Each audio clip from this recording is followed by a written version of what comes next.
Hello বন্ধুরা, সবাই কেমন আছো? নিশ্চয়ই ভালো আছো।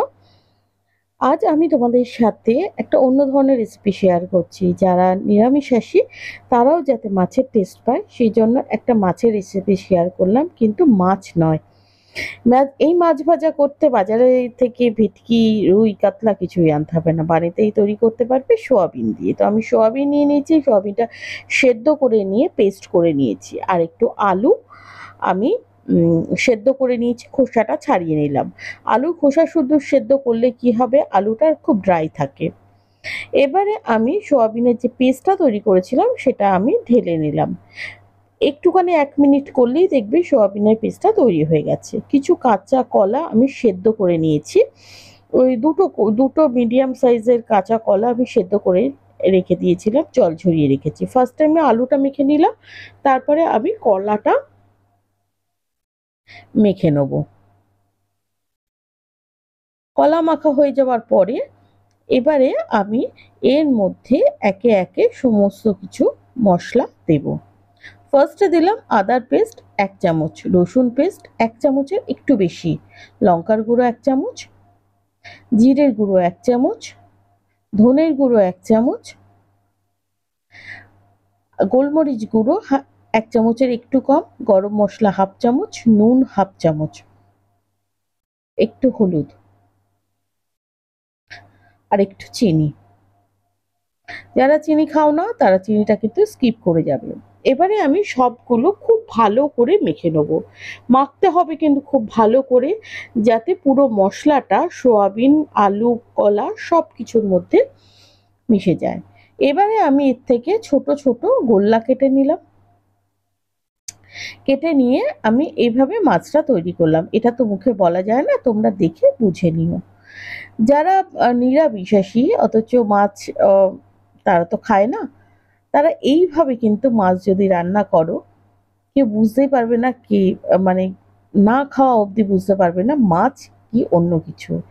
এছাড়া যারা মাছ খান তারাও কিন্তু সোয়াবিনটা ঠিক এইভাবে রান্না করতে পারো, তাতেও কিন্তু খুব ভালো লাগবে। ঝোল, ঝাল সব কিছুতেই ভালো লাগবে। এই যে হয়ে গেল একটা মাছের শেপ, দেখো দেখতে হচ্ছে একদম মাছের গাদার মতো দেখতে হয়েছে। এইরকমভাবে আমি প্রতিটা সোয়াবিন দিয়ে মাছটা আমি তৈরি করে নেব। এবারে তৈরি করলেই হলো না, এবারে সরাসরি কিন্তু তেলে দেব না।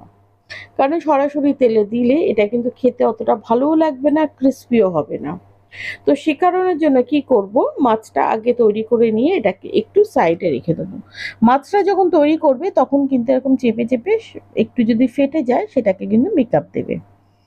আমি এখানে ৫ পিস মাছ আমি তৈরি করলাম, কারণ আমি এখন ৫ পিস মাছই আমি ইউজ করব সেই কারণের জন্য। তৈরি করে আমি সাইডে রেখে দিলাম। এবারে থালার মধ্যে আমি নিয়ে নিলাম চালের গুঁড়ো, বেশ কিছু পরিমাণ। দেখেই বুঝতে পারছো কতটা পরিমাণ হতে পারে। এই ধরো চামচে ৬ থেকে ৭ চামচ। আর দিয়ে দিলাম আমি সুজি। সুজিও আমি কিন্তু চামচ মেপেই দেবো। যতটা চালের গুঁড়ো দিয়েছো তোমরা কিন্তু ততটাই সুজি দেবে। সুজি একটু কম বেশি হলে কিন্তু ভালো লাগবে না। একটু লঙ্কার গুঁড়ো আর একটু নুন দিয়ে দিলাম। এই মাছটা যদি তোমরা রান্না করো না, তোমরা শুধু ডালের সাথেও ভেজে খেতে পারবে। এত সুন্দর খেতে হয় এটা, না রান্না করলে বুঝতে পারবে না, শুধু দেখে বুঝতে পারবে না এটার টেস্ট কতটা সুন্দর হয়। এবারে আমরা মাছের গায়ে তেল মাখাবো। অল্প করে তেল দিয়ে দিলাম প্রতিটা মাছের পিসের ওপরে, দিয়ে আলতো হাতে একটু তেল মাখিয়ে নেব। এতে কি হবে, কোটিংটা খুব সুন্দরভাবে সোয়াবিনের মধ্যে ঢুকে যাবে। ওপরে আলগা কোটিং থাকবে না, না থাকলে ঢুকে গেলে সেটা অনেক ক্রিস্পি হবে আর খেতেও সুন্দর হবে। সেই জন্য তোমরা একটু তেল মাখিয়ে নেবে। এবারে আমি যে থালার মধ্যে চালের গুঁড়ি আর সুজি দিয়ে আমি একটা করে রেখেছিলাম, মানে ওপরে কোটিং করে রেখেছিলাম, তার উপরে আমি মাছের গুলোতে তেল মাখিয়ে তার উপরে আমি এগুলো সবকটা দিয়ে দেবো। দিয়ে এবারে এই কোটিংটা মাছের উপরে দিয়ে এরকম ভালো করে এটাকে কভার করে দেবো। এই কভার করে দেওয়ার পরে কিন্তু তোমরা 20 থেকে 25 মিনিট ওয়েট করবে। এটা পুরোটা না, এই সেই সোয়াবিনের যে মাছটা আছে, মাছের মধ্যে পুরো ওপরের যে কোটিং যেটা করেছি একদম পুরো মিশে যাবে। ভিতরে সুজি চালের গুঁড়োর একদম পুরো কোটিংটা ঢুকে যাবে। ওপর থেকে দেখলে বুঝতে পারবে না, কিন্তু যখন খাবে তখন এটা বুঝতে পারবে, ক্রিস্পি ভাবটাও তখন কিন্তু তোমরা ফিল করতে পারবে। সে কারণের জন্য কোটিং করে বেশ কিছু সময় আমরা রেখে দেবো। দেখো এখনই আস্তে আস্তে মাছের মধ্যে ঢুকতে শুরু করে দিয়েছে। সেই কারণের জন্য তোমরা যদি 20 থেকে 25 মিনিট এটাকে রেখে দাও তাহলে কিন্তু দেখবে যে পুরোটা ঢুকে গেছে। আমি অল্প একটু সয়াবিন দিয়ে দেখে নিলাম তেলটা কেমন গরম হয়েছে। মিডিয়াম যখন গরম হবে তখন তোমরা এই মাছের পিসগুলো দিয়ে দেবে, দিয়ে উলট পালট করে ভেজে নেবে। ব্যাস এইটুকানি। আর এই পর্যন্ত যারা আমার ভিডিও দেখেছো, ভিডিওটি ভালো লাগলে চ্যানেলটা সাবস্ক্রাইব করে আমার পাশে থাকবে। আর বেল বাটনটি প্রেস করে অবশ্যই দেবে আমার চ্যানেলের নিত্য নতুন রেসিপির ভিডিও দেখার জন্য। সাবস্ক্রাইব করতে কিন্তু একদম ভুলবে না। আর কমেন্ট করে জানাবে তোমাদের আজকে রেসিপিটা ঠিক কেমন লেগেছে। যদি ভালো লাগে একটা করে লাইক দেবে, আর বন্ধু বান্ধব আত্মীয় স্বজনদের মধ্যে শেয়ার করবে, যাতে তারাও এই ধরনের মাছ সয়াবিন দিয়ে মাছ তৈরি করতে পারে, মাছ অথচ মাছ না, এই এই রেসিপিটা যাতে তারাও তৈরি করতে পারে। আমি এখানে মাছ ভাজা দেখিয়েছি, তোমরা যদি ইচ্ছা করো এটাকে গ্রেভি হিসাবে ইউজ করতে পারো, গ্রেভিতেও তোমরা ইউজ করতে পারো।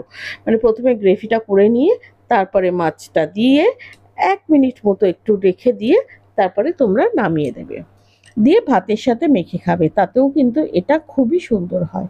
সেজন্য আমি শুধু এটাকে মাছ ভাজা হিসাবেই দেখিয়েছি, তোমাদের সঙ্গে শেয়ার করেছি। এই দেখো কালার দেখো, আর কত সুন্দর হয়েছে, দেখেই বুঝতে পারছো কতটা ক্রিস্পি হয়েছে। এতটাই সুন্দর এই কালারটা হয়। আর এটা খেতে তোমরা না খেলে বুঝতেই পারবে না যে কত সুন্দর এটা খেতে হয়। মানে হঠাৎ করে কেউ দেখলে বুঝতেই পারবে না তোমরা এটা মাছ মানে রিয়েল নাকি ফেক, তোমরা কিন্তু বুঝতে পারবে না। তো আজকের মতো রেসিপিটা এই পর্যন্ত। রেসিপি ভালো লাগলে চ্যানেলটা সাবস্ক্রাইব করে প্লিজ আমার পাশে থাকবে। আমি প্যারালাইজড, আমি বিছানায় রান্না করি, চেষ্টা করি তোমাদের ভালোভাবে ভিডিওটা দেবার, ভুল ত্রুটি হলে ক্ষমা করে দিও। আজকের মতো টাটা, দেখা হচ্ছে নেক্সট ভিডিওতে। ভালো থাকবে, সুস্থ থাকবে।